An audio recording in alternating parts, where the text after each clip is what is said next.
So we'll continue our lecture on pleural effusion. So we were discussing about pleural effusion. So what will be the differential diagnosis if you get a case of pleural effusion? The first differential could be mnemonic consolidation. It could be mnemonic consolidation. So in mnemonic consolidation, what are the features? The patient will be having the acute onset of very high grade fever, and there will be rusty sputum, and along with that there will be chest pain. So fever with rusty sputum with chest pain will be the feature, and the pulse to respiration ratio is is 2 normal is 4 is to 1, and it will become either 2 is to 1 or 3 is to 1 because of tachypnea. Because of tachypnea, respiratory rate will increase, so the ratio becomes 2 is to 1 or 3 is to 1 in pneumonia consolidation. And trachea and apex beat will be normal in position. In a case of pneumonia, trachea and apex beat will be normal in position, and you on percussion you will be getting woody dullness on percussion you will be getting woody dullness. And on auscultation you will be getting bronchial breath sound, egophony, whispering pectoraloquy, egophony, and crepitations and pleural rub may be present. So these are the findings of mnemonic consolidation. And another differential could be thickened pleura. Thickened pleura is another differential for for pleural effusion. Thickened pleura. For thickened pleura, you will get a very long history. There will be long history. There will be crowding of the ribs and drooping of the shoulder and depression of the intercostal spaces with the reduced movement on the affected side. There will be crowding of the ribs. There will be drooping of the shoulder and depression of the intercostal space. Then in thickened pleura, you will get trachea and backspin may be shifted towards the disease side. In thickened pleura, trachea and apex beat may be shifted to the diseased side, may be shifted towards the diseased side. Then dull note on percussion but never stony dullness. You will get the dull note but not stony dullness in thickened pleura. Then diminished vesicular breath sound with diminished vocal resonance, diminished vesicular breath sound and diminished vocal resonance will be there. Bronchial breath sound will never be heard. Bronchial breath sound will never be heard in thickened pleura. Pleural rub may be present, may or may not be present. Commonly, the thickened pleura is the end result of tuberculosis, empyema-thoracis, asbestosis, or hemothorax. So, thickened pleura occur because of the tuberculosis, empyema, asbestosis, and your hemothorax. Thickened pleura, often known as fibrothorax, the diffuse pleural thickening when entire lung is surrounded by a fibrotic pleura. And the clinical findings depend on the degree of pleural thickening. There is blunting of the costophrenic angle with tenting of the diaphragm in the chest X-ray. So what is fibrothorax? Fibrothorax is similar to, is just the same as thickened pleura. There is diffused pleural thickening when entire lung is surrounded by a fibrotic pleura, and the clinical finding depend on the degree of pleural thickening. There is blunting of the costophrenic angle with tenting of the diaphragm on chest X-ray. Then another differential could be your fibrosis or collapse. Fibrosis or collapse is a differential for pleural effusion. Collapse should be absorption collapse. Then in fibrosis collapse you will get crowding or crowding of ribs. You will get crowding of the ribs and drooping of the shoulder and retraction of the intercostal spaces with flat chest. And apex beat and trachea are shifted towards the apex beat and trachea shifted towards the same side. Trachea and apex beat shift to the same side. Impaired resonance on percussion, never stony dullness. There is impaired resonance, but never stony dullness. Also, you will find there is a diminished vesicular breath sound with occasional crepitations collapse with patent bronchus may give rise to bronchial breath sound.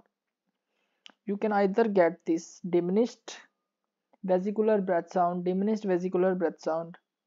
with occasional crepitation if it is fibrosis, and you can get bronchial breath sound if it is collapse with patent bronchus.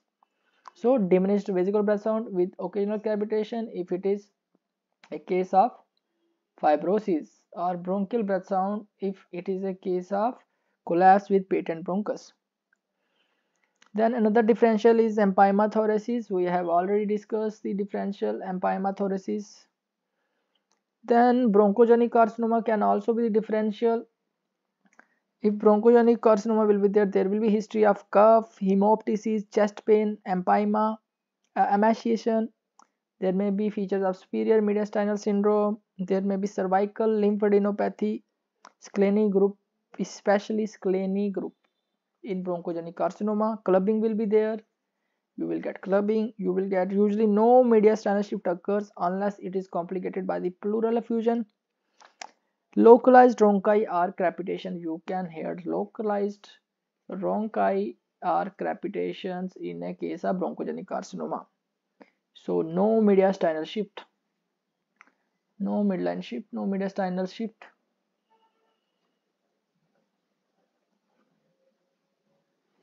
These things you have to note it down.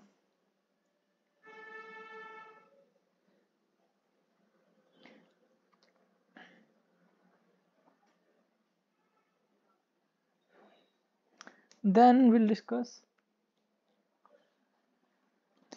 another differential could be your pericardial effusion. Pericardial effusion. If pericardial effusion considered only in left-sided pleural effusion, the differential could be pericardial effusion. In pericardial effusion, trachea will be normal in position, trachea normal position. There will be tympanicity on the trough space percussion is retained in a case of pericardial effusion, while it is lost in case of pleural effusion. So tympanicity will be there in a pericardial effusion in trough space, while it will be lost in pleural effusion of left side. Then JVP will be engorged and may be pulsatile. Kussmaul sign may be present. So JVP will be there, Kussmaul sign will be there, and pulses paradox will be there. So this is the findings of pericardial effusion. So what are the findings? Trachea will be in normal position, tympanicity will be preserved, JVP will be present and pulsatile, and Kussmaul sign will be there, and pulses paradox will be there. Other thing is that in pericardial effusion, apex beat, if possible to localized in a pericardial effusion, is medial to the outer border of the cardiac dullness. Usually apex beat you may not hear, but if you are hearing, it is just medial to the outer border of the cardiac dullness. Then you will also get the muffled heart sound. Heart sound will be muffled. Then what are the other differentials? Other differentials could be subphrenic abscess. What happens in subphrenic abscess? There is below the diaphragm, if abscess is there, there will be history of recent abdominal operation or appendicitis. There will be operation or appendicitis. There will be history, and there will be history with hectic fever with chills and rigor in case of subphrenic abscess. Hectic fever with chills and rigors, with pain on the right hypochondrium, pain on the upper abdomen, and there will be rigidity in the upper abdomen. Rigidity will be there, and you also get the absence of stony dullness in chest on percussion.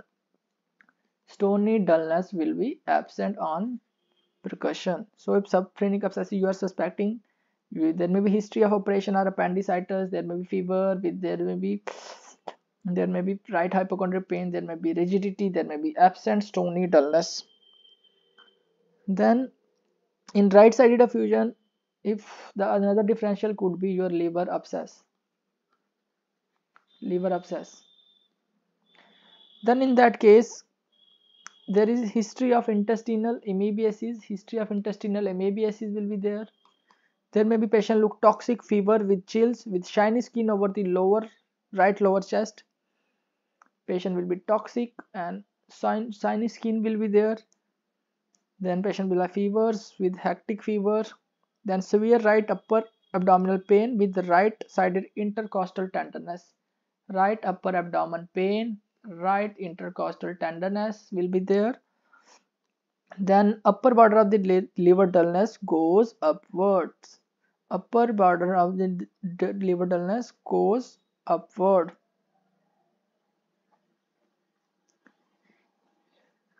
Then for confirmation of a diagnosis of pleural effusion, the test you are doing the chest x-ray, PA view and lateral view along with aspiration of the pleural fluid, which is absolute proof.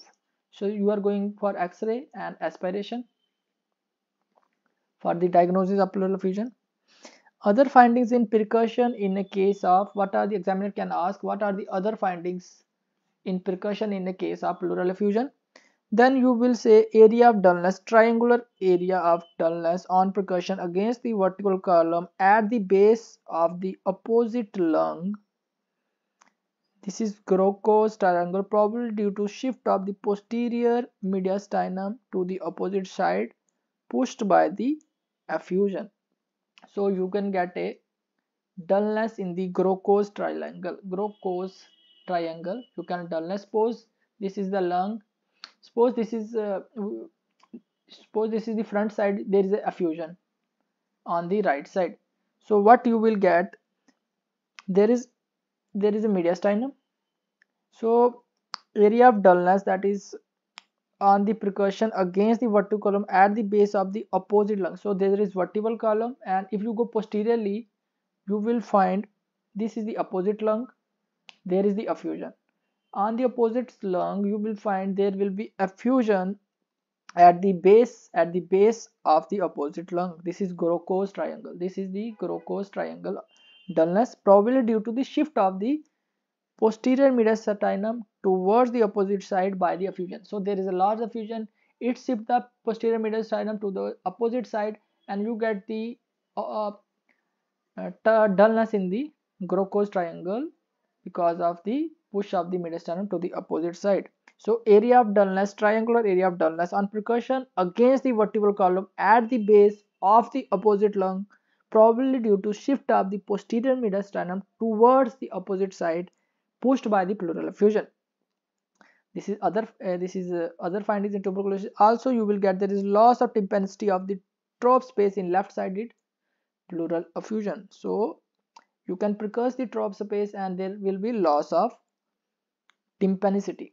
Another thing is that the tidal percussion at the base of the lung posteriorly may detect right or left sided small effusion. So tidal percussion. So what are the area you are going? Other percussion, you are going to percuss the Grocos triangle, you are going to percuss the trough space, and you are going to do the tidal percussion. So these are the percussion for other percussion findings. So and then another question can ask why there is dyspnea in pleural effusion. Why dyspnea occurs in pleural effusion? Dyspnea occur because of massive collection and rapid collection. Massive and rapid collection cause dyspnea. Massive and rapid collection cause dyspnea. Pleural effusion produces compression collapse of the lung with shift of the mediastinum to the opposite side, which leads to the reduction in the vital capacity.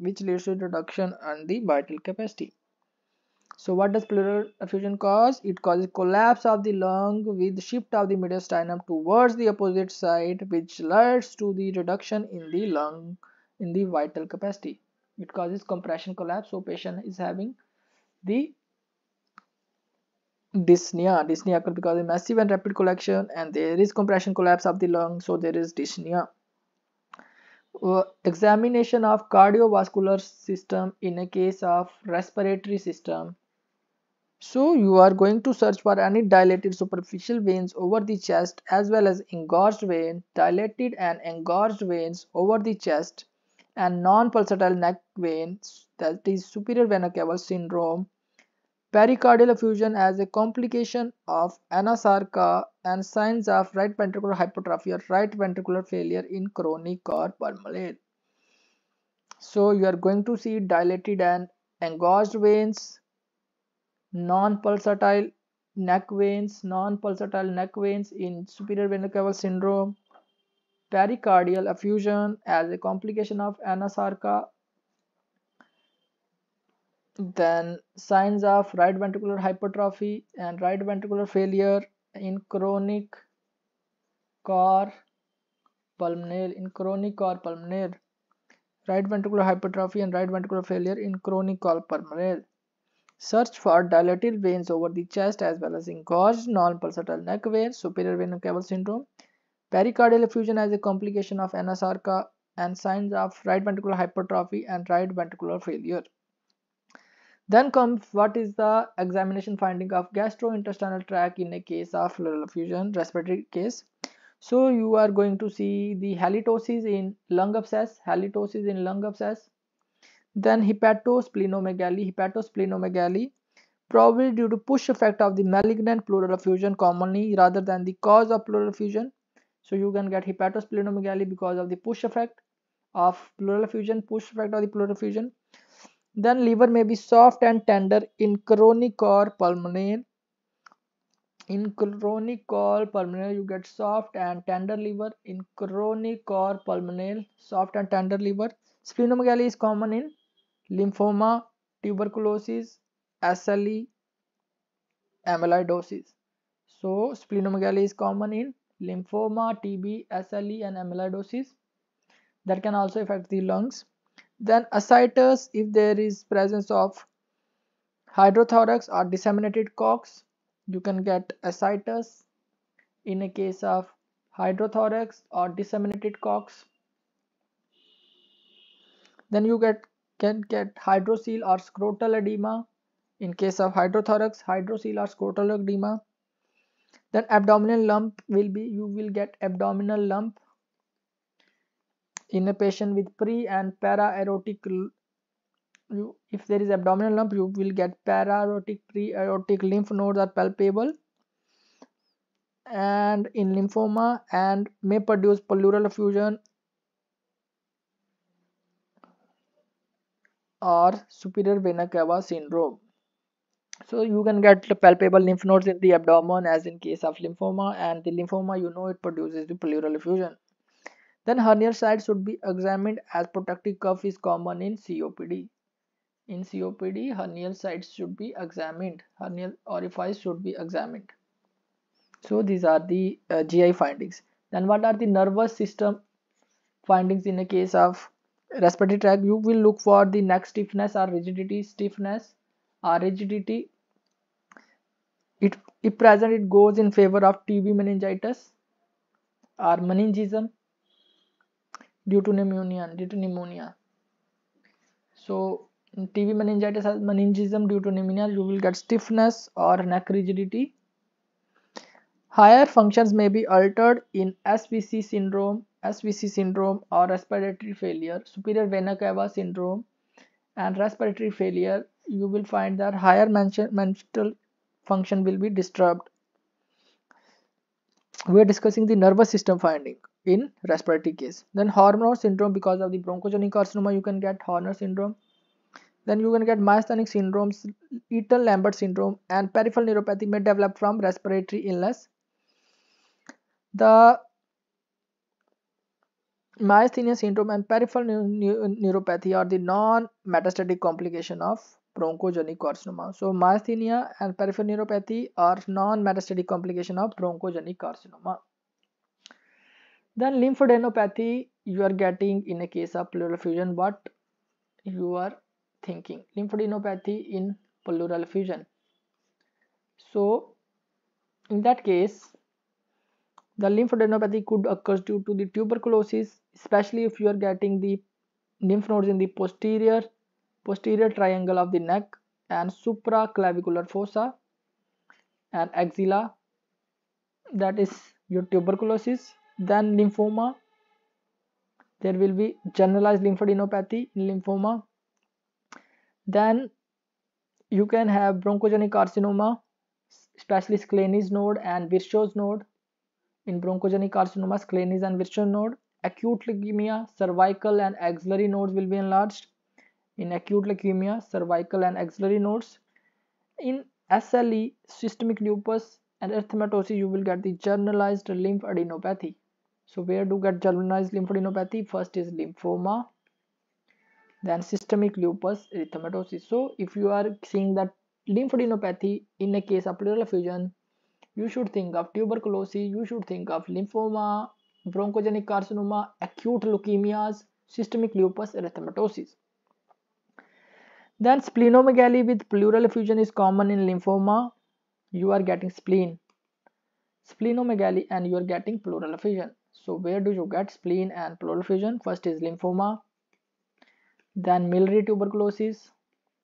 You get spleen and pleural effusion in miliary tuberculosis, then acute leukemias, then collagen vascular disease, that is systemic lupus erythematosus, and cirrhosis of the liver. Cirrhosis of liver, that is hydrothorax right sided. So spleen and pleural effusion, think of lymphoma, think of miliary TB, think of acute leukemia, think of collagen vascular disease like SLE, and think of cirrhosis of the liver. Then another question can ask, what is phantom tumor? What is phantom tumor? So what is phantom tumor? Phantom tumor is a occasionally a fusion that is transudate forms between the lobes of the lung, that is the interlobar effusions will be there, interlobar effusions, and produces a round opacities in chest x-ray, produces a round opacity in the chest x-ray which mimics the solitary pulmonary nodule or mass lesion, sharply marginated with biconvex appearance. It is confirmed by ultrasound or chest CT chest. The mass usually disappears with resolution of the effusion, and this is known as the phantom tumor. Phantom tumor may be seen in congestive cardiac failure and vanishes after diuretic therapy.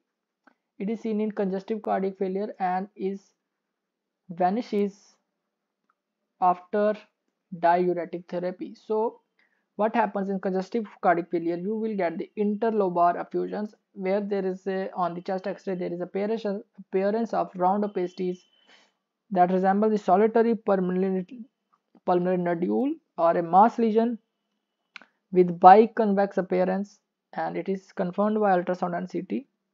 So interlobar effusions which you are getting because of the transudative effusions that appears as a solitary pulmonary nodule, that is your vanishing tumor, and it responds with a diuretic seen in congestive cardiac failure.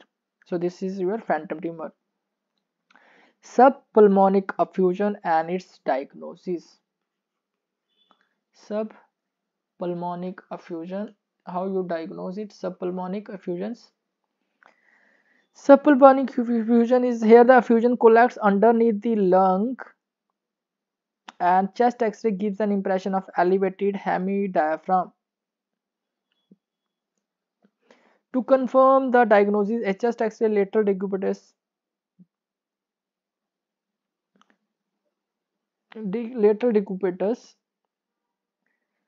position is taken which shows the pleural effusion layering out along the lateral chest wall. It is confused with subdiaphragmatic abscess.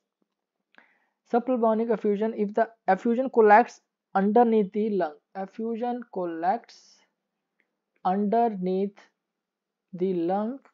and the chest x-ray gives gives a false impression of elevated hemidiaphragm. So if effusion collects underneath the lung and the chest x-ray gives the false impression of elevated hemidiaphragm, to confirm the diagnosis we require the lateral decubitus. For subpulmonic effusion you need lateral chest x-ray view which shows the pleural fluid layering out along the lateral chest wall. It is confused with subphrenic abscess. Clinically, the left-sided subpulmonic effusions is diagnosed by the loss of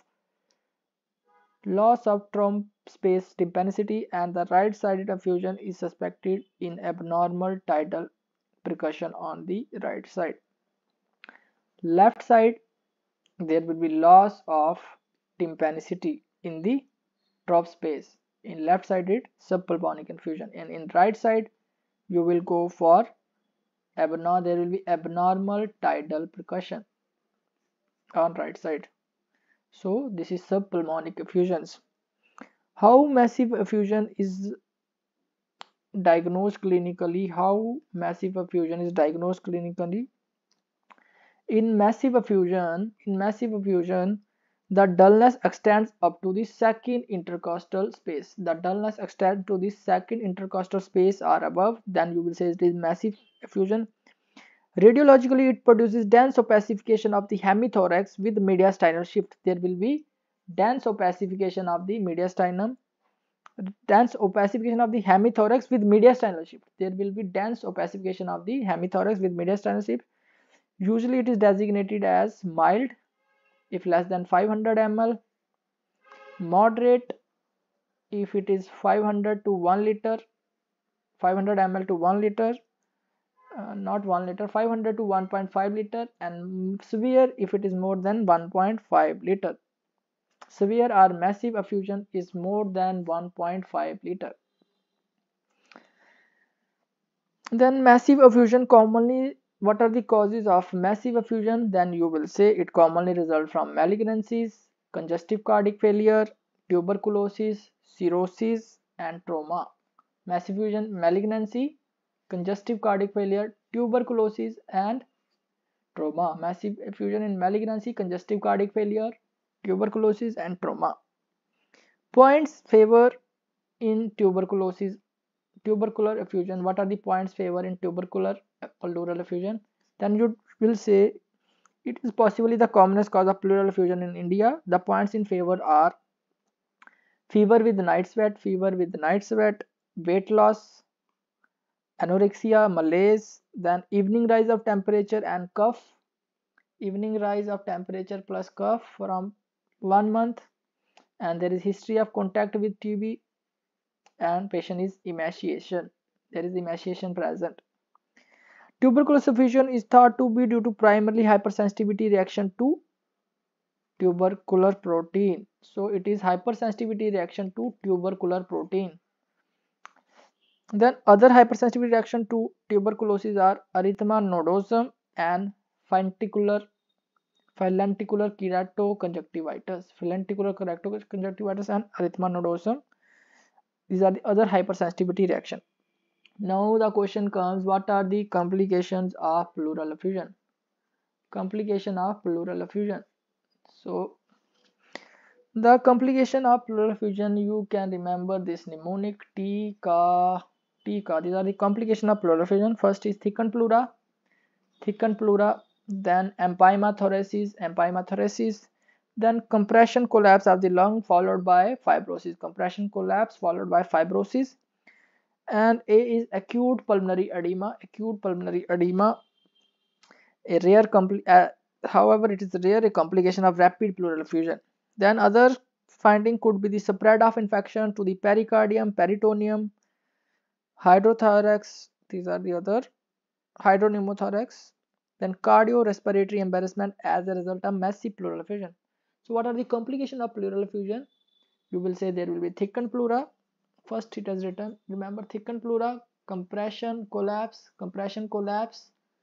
empyema thoracis, acute pulmonary edema, then cardiorespiratory embarrassment if there is a rapid collection, empyema thoracis, compression collapse, acute pulmonary edema, thickened pleura.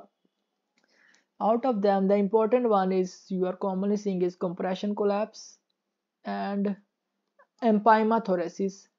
If you can add to your mind, you can add this thickened pleura and acute pulmonary edema, and one more condition was there, cardiorespiratory embarrassment and spread of infection to the other pericardium, peritoneum, and hydropneumothorax. Then comes the question, how will you investigate a case of pleural effusion? The examiner can ask, investigate pleural effusion. Then you will say, I would like to go for TLC, DLC, ESR, sugar, serum amylase, any abnormal cell, high ESR and mild lymphocytosis, points goes in favor of tuberculosis. ESR with increased lymphocyte goes in favor of tuberculosis. Increased TLC goes in favor of pneumonia. Then chest x-ray you are going to do. In chest x-ray you will find a triangular homogeneous opacity with a curved upper border which is concave medially and upwards and extends up to the axilla. There will be a triangular homogeneous opacity with curved upper border and which is concave medially and extend upward towards the axilla. X-ray finding. Then there will be obliteration of the costophrenic angle. This is the earliest sign of fluid collection. Then massive effusion produces the unilateral homogeneous opacity. If there is a massive effusion, there will be unilateral homogeneous opacity. Then displacement of mediastinum towards the opposite side. Then lateral view is done to differentiate it from the lobar consolidation.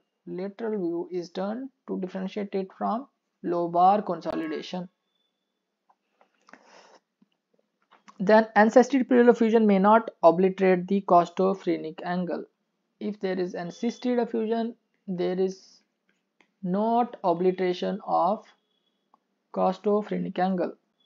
The lateral decusal film, suspected subpulmonic effusion or small effusion, you will go for lateral decubitus film. Where you go for lateral decubitus film, you are getting if subpulmonic or small effusions, you will go for lateral decubitus film. Then repetition of the chest x-ray should be done in all the cases after therapeutic paracentesis. A wider than normal interlobar fissure is seen in interlobar effusion. A wider than normal interlobar fissure will be seen in interlobar effusions. Then approximately 20% of the tuberculous effusions may have coexisting lung disease. This was on chest x-ray. Now we'll go for thoracentesis. Thoracentesis, that is aspiration of the pleural fluid, and we'll see what happens there. For diagnostic purposes, pleural fluid, at least 50 ml of fluid should be aspirated, and it helps in confirmation of diagnosis. It will confirm the diagnosis if we aspirate 50 ml of fluid. Then examination of the nature of the fluid is important. Examination whether it is transudative or exudative, physical character will be there, that is clear in hydrothorax, red in hemorrhagic, milky white in chylus, and purulent in empyema thoracis. So you will see the, for transudative or exudative nature, you will go see the physical character, whether it is clear as in hydrothorax, whether it is red as in hemorrhagic effusions, milky white as in chylus, then purulent in empyema thoracis. Then you will go for biochemical studies. There will be protein, you will see protein, sugar, LDH will be increased LDH in exudative, increase adenosine D minus activity in tuberculosis. And cytology, you will look for RBCs, WBCs, malignant cells, and malignant cells. Then in the you can also go for smear examination, where you go for the Gram stain, Zied-Nielsen stain, Leishman stain for microflaria. If you are suspecting chylus effusion, you can go for Leishman stain for microflaria, and you can use special stains for detection of malignant cell. Then you will go for the, this was smear examination. Then you go for the culture of the aspirated fluid, bacteriological, including culture of the Mycobacterium tuberculosis in Algae media. Bactec system of culture technique gives result within 7 days in favor of tuberculosis. So you can go for Algae medium culture, and Bactec system is there. A chest x-ray should be repeated after respiration of the pleural fluid to see the pulmonary parenchyma, especially in case of carcinoma of bronchus. Sometimes USG is done to differentiate an encysted pleural effusion from pleural tumor or pleural thickening, and to localize effusion before aspiration or pleural biopsy. So ultrasound is done to differentiate whether the effusion is encysted from the pleural tumor or thickening, or to localize the effusion before aspiration or biopsy. So you are doing it to differentiate the encysted effusion. Then special test you can go for is pleural fluid ADNase, ADL level, pleural fluid ADL level for diagnosing the TB. It's increased in tuberculosis. Then high level of interleukin 2 and interferon gamma. High level of interleukin 2 and interferon gamma. It is increased in tuberculosis. It will be increased. Then PCR studies to detect the tubercular DNA. Then PCR. Then sputum examination. Then comes the sputum examination. Sputum examination you done for 2 consecutive days as per the RNTCP for acid-fast bacilli. So sputum examination you will look for the demonstration of acid-fast bacilli. This is the surest test of our tuberculosis, rarely positive. What is the surest test of tuberculosis? Is the demonstration of acid-fast bacilli. This is the surest test of tuberculosis. Then to diagnose the etiology of pneumonia, you will go for the sputum examination if effusion develops from the pneumonia. Then for malignant cell, you go for sputum examination, exfoliative cytology. Then another test you can do is the Montauk's test. Montauk's test not much informative, positive in case of tuberculosis, maybe negative in lymphoma, positive in case of tuberculosis. Then you can go for fine needle aspiration cytology or excision biopsy of lymph nodes, or FNAC of the lymph node, or excision biopsy of the lymph node, that is axillary, cervical, Sucklini group, may give a clue to the etiology. Then imaging, I told you, ultrasonography, CT scan, MRI scan, CT scan, MRI and ultrasonography detects fluid as small as CT, MRI can detect as small as 5 ml and may be done if facilities are available. Even ultrasound can detect 5 ml. Pleural biopsy by Abraham Cope's or Trucut needle. So pleural biopsy you will do with Abraham or Cope's or Trucut needle. Pleural biopsy especially done in case of malignancy and tuberculosis. Pleural biopsy. Then serological testing for rheumatoid arthritis, anti-nuclear factors and complement levels, all those factors you will go for serological testing. Then bronchoscopy and biopsy in a suspected case of bronchogenic carcinoma, bronchoscopy and biopsy. Then thoracoscopy and biopsy. Pleura is inspected after inducing a artificial pneumothorax. Pleura is inspected after inducing an artificial pneumothorax. Then pleural fluid ADA level is normal, is less than 40 ADA level. If it is between 40 to 60, it is borderline, it is unit per liter.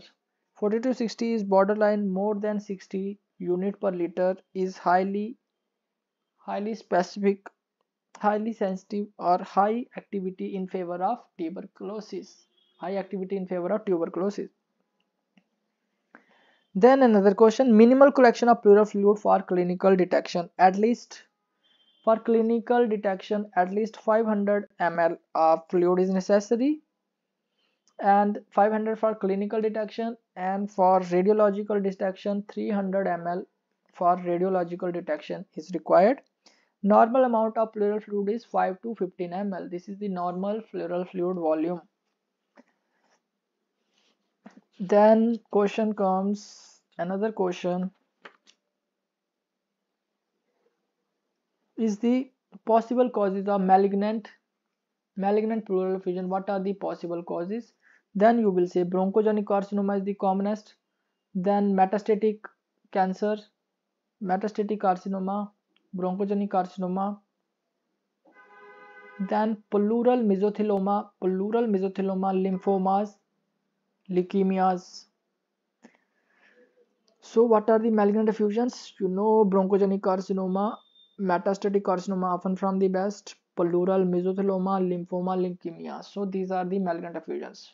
Bronchogenic carcinoma, mesothelioma, metastatic carcinomas, lymphomas, leukemias, they cause rapid and repeated accumulation, repeated accumulations.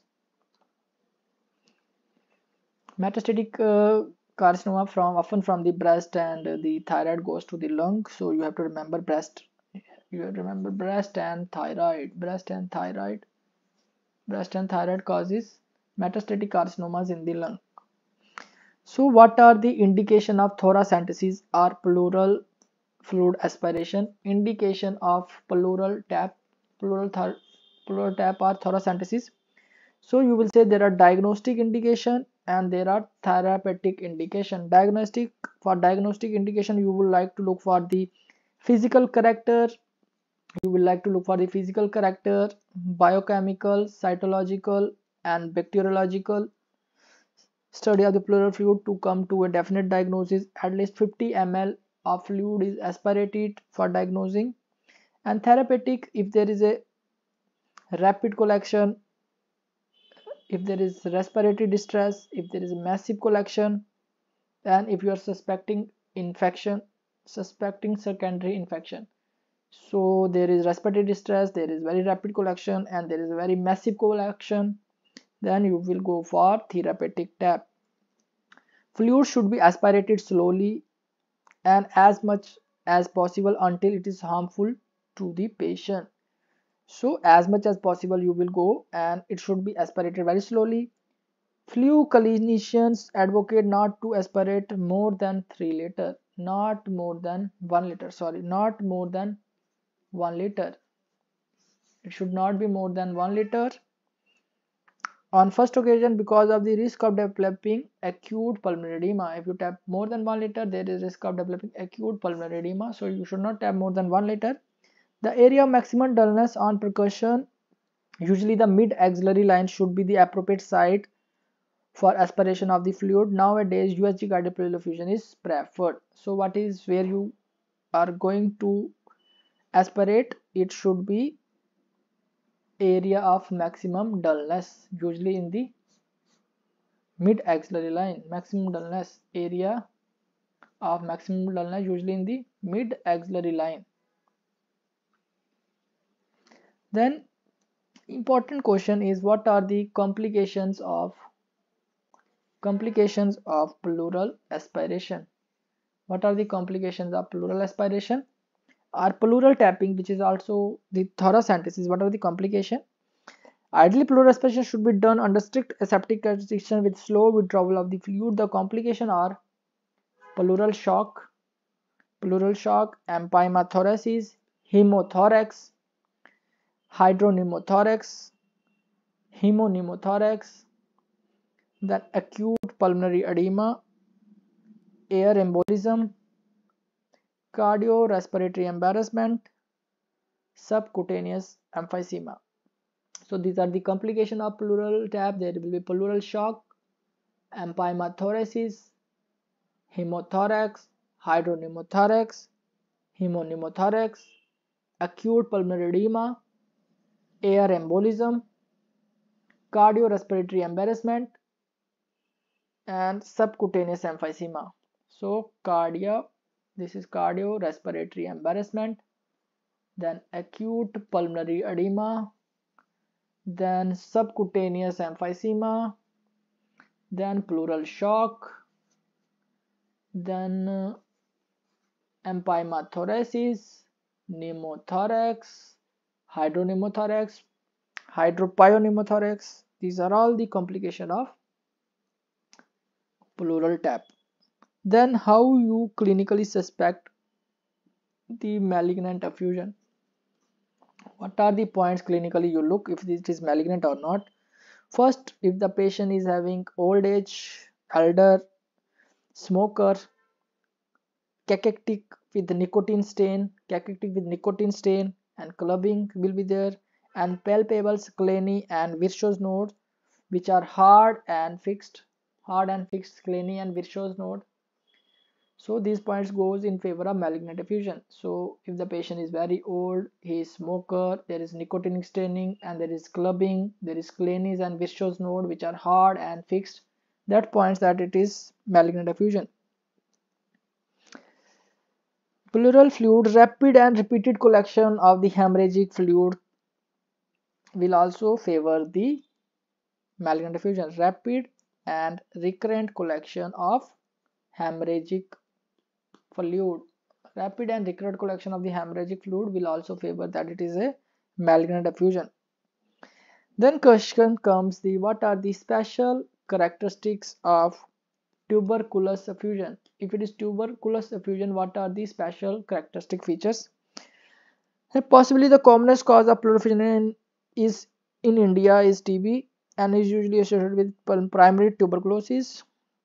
So points in favor is that the color of the fluid is straw colored or amber colored and exudate in nature. Exudate, straw or amber colored and exudate in nature. More than 50% are the lymphocytes with paucity of the eosinophils. More than 50% are the lymphocytes. Then cobweb coagulum will be there. Cobweb coagulum will be there formed in the pleural fluid. Then pH towards the acidic favors the tubercular. Then adenosine D minus is elevated more than 40. Adenosine D minus activity more than 40 unit per liter and interferon gamma level more than 140 picogram per ml indicate the possibly tuberculosis, and PCR DNA of tuberculosis is detected by PCR technique. Then paucity of the pleural fluid, AFP in pleural fluid. What is the yield of pleural AFP in pleural fluid? This is important. Yield of AFP in pleural fluid, it is 6 to 8%, while in ultra fused fluid the yield becomes 25 to 30%. It is ultra centrifuged the yield becomes 25 to 30%. Then for pleural biopsy, the yield becomes 80%, and pleural fluid culture yield sensitivity is 45%. This is not yield, it is just sensitivity. For yield, if it is a fusion only, then you are having a 6 to 8% yield of the AFP, and if it is ultra centrifuge, the yield becomes 25 to 30%, and if it's biopsy, the yield of AFP becomes 80%. So blood biopsy is very, very important. So we'll repeat what are the special characters of tuberculosis effusion is straw and amber colored effusion, indicates exudative nature, more than 50% lymphocytes, cobweb coagulum, pH acidic, ADA more than 40, interferon gamma more than 140, PCR positive for DNA of tuberculosis. Then certain yields for effusion it is 6 to 8%, for ultra centrifuged samples 25 to 30%, and for biopsy is 80% yield. Then this quantiferon TB gold test is a test which detects the latent as well as active. It detects latent as well as active tuberculosis disease. Quantiferon TB gold test. It detects latent as well as active tuberculosis disease. The test measured a component of cell-mediated immunity. It measures a component of cell-mediated immune reactivity to Mycobacterium tuberculosis and is based on the quantification of interferon gamma released from the sensitized lymphocyte. This is the lymphocyte. It is releasing the interferon gamma. It is based on the quantification we quantify in quantiferon TB test, the quantification of interferon gamma is done, which is released from this lymphocyte. The test requires a blood sample and the result is available in 24 hours. It is not affected by prior BCG vaccination. The test is also known as the interferon gamma release assay. Interferon gamma release assay. Interferon gamma release assays detect latent as well as active TB.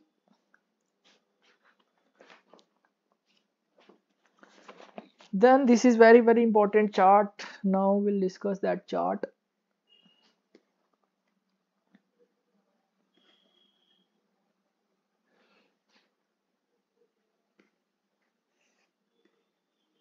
So this is what is the difference between transudate and exudate. This is important. First you will see the routine appearance, physical character, then I will discuss subsequently about the cytology, and then we'll discuss the special features. For transudate, the appearance will be clear or light yellow. It will be mostly clear, while if it is exudate, it is straw colored, cloudy, purulent, hemorrhagic, froth formation on shaking. It could be cloudy, straw colored in tuberculosis, cloudy, then white or milky white in chylus, and purulent in empyema we discuss it. These are all exudative. And there is important thing is that there is a froth formation on shaking. This is the physical character. Then protein, if it is transudative, it is less than 3 gram per 100 ml if it is transudative, and if it is exudative, it is more than 3 gram per 100 ml. So for exudative, it is more than 3 gram per ml, indicates protein. The protein is less, it is transudative. It is more than 3 gram, it is exudative. Then LDH, if LDH is less than 200, LDH less than 200 unit per liter, international unit per liter, it is transudative. If it is more than 200 international unit per liter, then it is exudative. Then pleural fluid LDH, if it is less than 2/3 of the upper limit, it is transudative. If it is more than 2/3 of the upper limit of the serum LDH, it is exudative. Then pleural fluid LDH to serum LDH. Pleural fluid LDH to serum LDH, if it is less than 0.6 is transudative, more than 0.6 exudative. Then pleural fluid protein to serum protein ratio. Pleural fluid protein to serum protein ratio, if it is less than 0.5 transudative, more than 0.5 exudative. This is about the general routine tests. Then cytology, what goes in favor of transudative? First is RBC, then WBCs, then malignant cells. If RBCs are less than 10,000, it is transudative, and WBCs are less than 1000, here less than 1000, it is per millimeter cube, it is your transudative. If it is more than 10,000 RBCs and more than 1000 WBCs, it is exudative. And out of that, more than 50% lymphocytes are there, that becomes tuberculosis and neoplasms, and more than 50% are your polymorphs, then it is acute infection. Then mesothelial cells and malignant cells is not found in transudative, while mesothelial and malignant cells are found in neoplasms and may be seen in exudative effusions. Then special things is that pH, if it is transudative, pH is less than 7.3, and if it is exudative, sorry, I am wrong, if pH is acidic, that is less than 7.3, it is exudative, and if it is alkaline, more than 7.3, it is your transudative. Then Specific gravity, if it is less than 1.016, it is transudative, and if it is more than 1.016, it is exudative. Then glucose, same as blood concentration. Glucose is same as blood. Here low glucose will be low in infections and neoplasms, and very low in rheumatoid arthritis. Low in infection and very low in rheumatoid arthritis, while in transudative glucose will be normal. Then amylase will be absent in transudative while it is present in pancreatitis, esophageal rupture and neoplasm. Esophageal rupture and neoplasm in case of exudative effusion. If there is exudative effusion, you can get amylase level to be higher, like in pancreatitis, in esophageal rupture, in neoplasms. Then microbiology is usually positive in exudations while it is negative in transudation. Then some clinicians opine that serum fluid albumin gradient, that is serum albumin minus fluid albumin, serum albumin minus fluid albumin may determine the nature of the fluid. If it is more than 1.1, it indicates transudative, and if it is less than 1.1, it indicates exudative. Serum fluid albumin gradient, serum fluid minus pleural fluid albumin, if it is less than 1.1, it is exudative. If it is more than 1.1, it is transudative. The same calculation may be done by serum protein minus fluid protein, and you calculate the ratio, and if it is more than 3.1, it is transudative, and if it is less than 3.1, it is exudative. Then how to assess the movement of chest by palpation?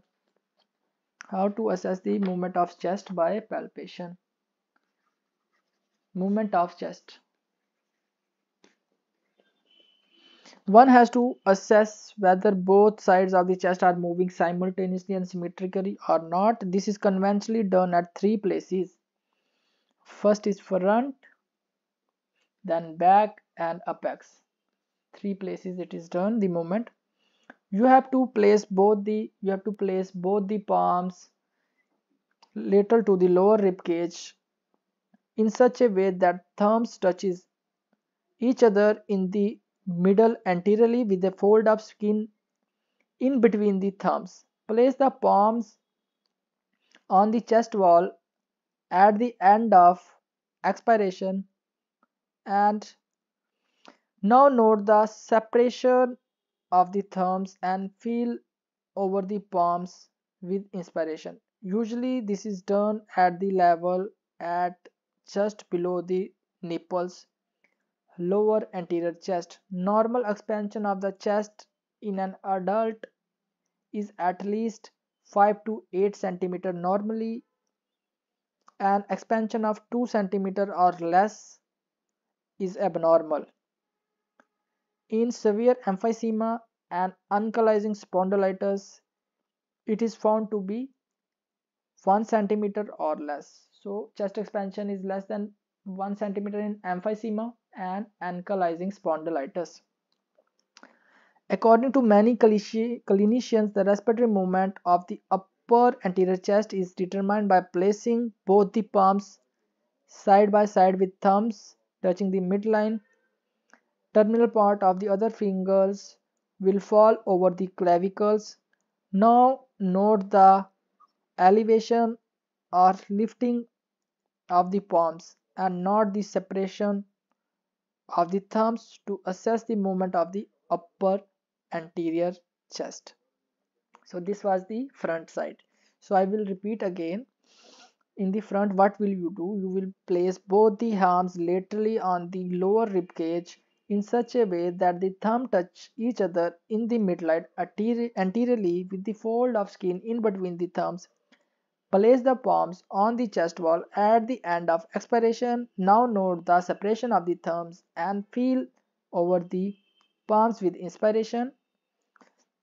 Usually this is done at the level just below the nipples at the lower anterior chest. Normal expansion of the chest in an adult is 5 to 8 centimeters, and the expansion of 2 centimeters or less is abnormal. In severe emphysema or ankylosing spondylitis, the expansion is reduced to 1 centimeter or less. According to many clinicians, the respiratory movement of the upper chest is determined by placing both the palms side by side with thumbs touching the midline, and the terminal part of the other fingers will fall over the clavicles. Now note the elevation or lifting of the palms and not the separation of the thumbs to assess the movement of the upper anterior chest. So this was the front. Now we'll proceed towards what will you do in the back. In the back at the interscapular region, place the palms vertically side by side and note the elevation or lifting of the palms with inspiration. Place the palms vertically side by side and note the elevation or lifting of the palms in the interscapular region.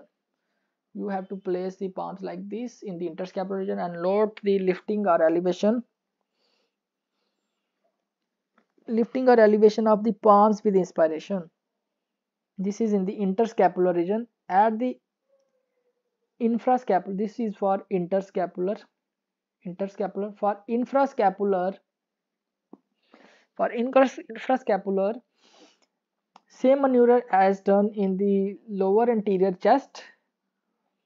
You will repeat it. Note the separation of the thumbs with respiration.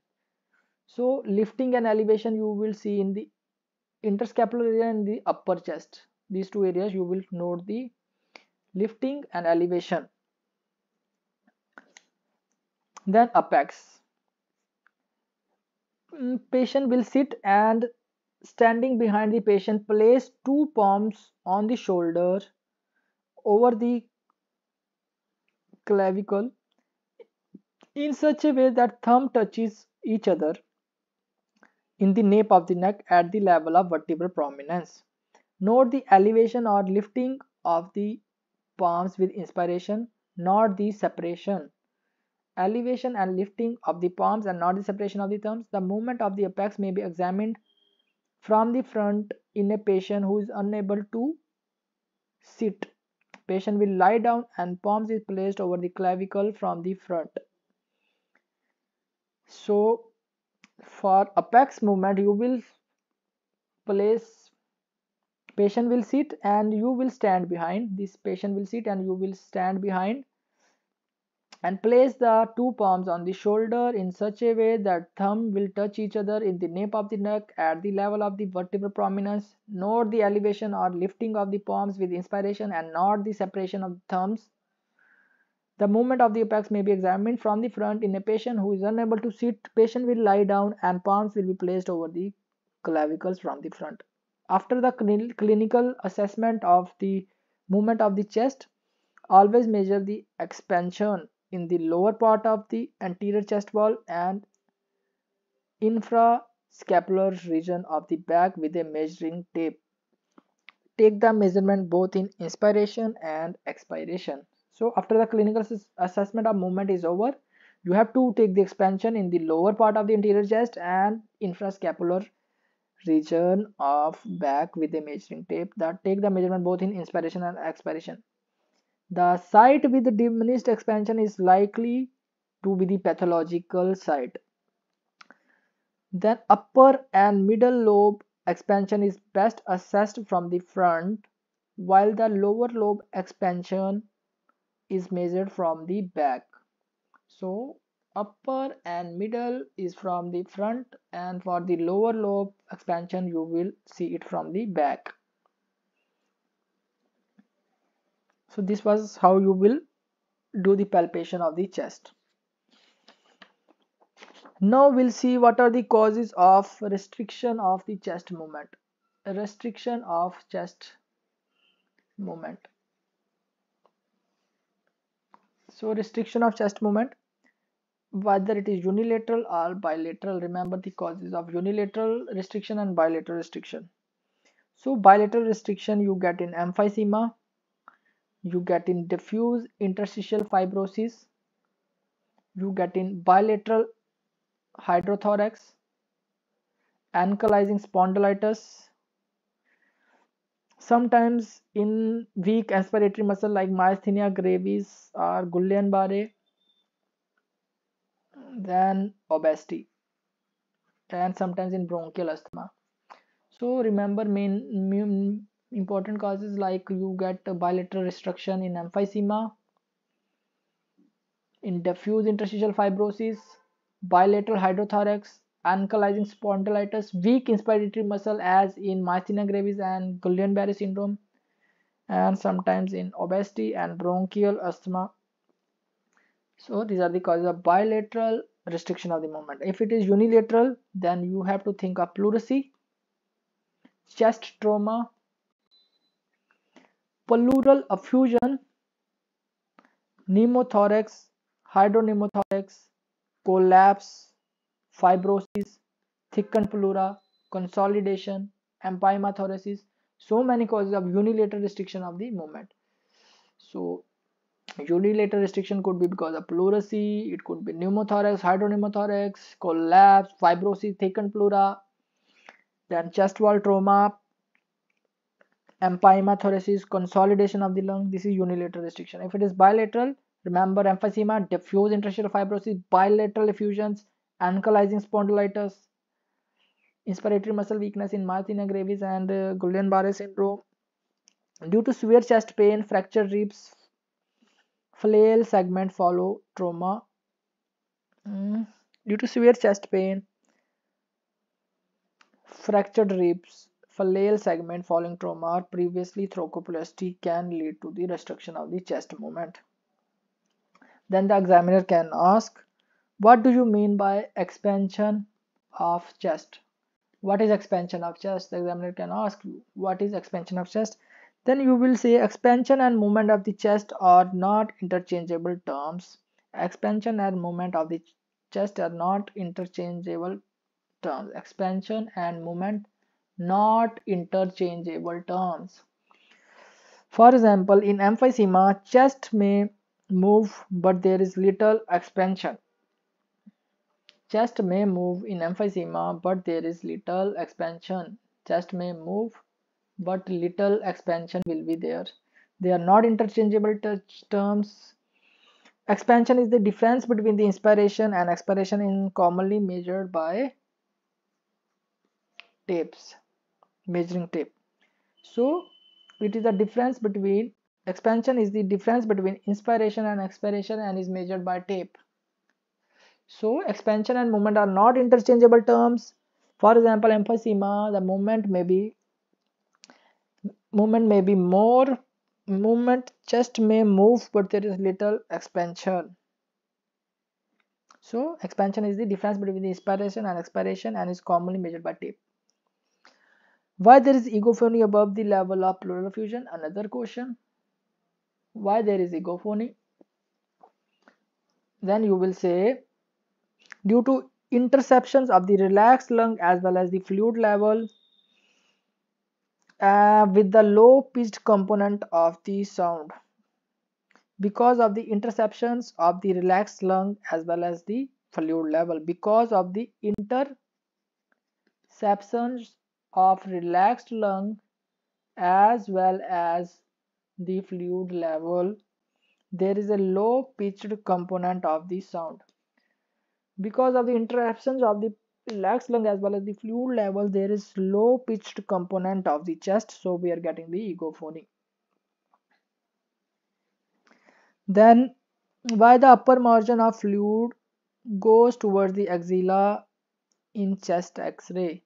Why the upper margin goes to axilla? Upper margin goes to axilla in chest x-ray. Then you will say this is a radiological illusion. This is a radiological illusion. This is a radiological illusion. A horizontal section of hemothorax at the level of the upper margin of the fluid shows that there is same amount of fluid present anteriorly, posteriorly and laterally. So it is a radiological extrusion. If you take a section at the level of the fluid, then you will find there is same amount of fluid present anteriorly, posteriorly and laterally. But it is a fact that X-ray beam traverses more fluid laterally.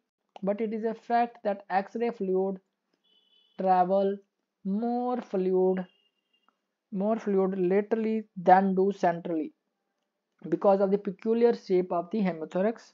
So we say the curved upper margin goes towards the axilla in X-ray pictures. Some clinicians opine that it is due to the capillary suction between the two pleuras which draws the fluid up. Some clinicians believe it is due to capillary suction. Then comes the important question: how will you treat the case of pleural effusion?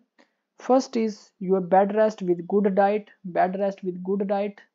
Then you will prescribe the NSAID to relieve the chest pain. You will give the NSAIDs. Then aspiration of the pleural fluid. If there is a respiratory distress or rapid collection, then you will go for aspiration. Then chest physiotherapy may be encouraged to help in the expansion. You will go for the chest physiotherapy to allow the expansion of the lower chest. Then you will treat according to the etiology. If it is tuberculous, you will give anti-tubercular therapy, and sometimes corticosteroid is added to prevent pleural adhesion and fibrosis. The dose is steroid you can give sometimes to prevent pleural adhesions and pleural fibrosis. To prevent, you give the steroid. The dose is 20 to 40 mg. You will give daily for 6 to 12 weeks with gradual tapering. You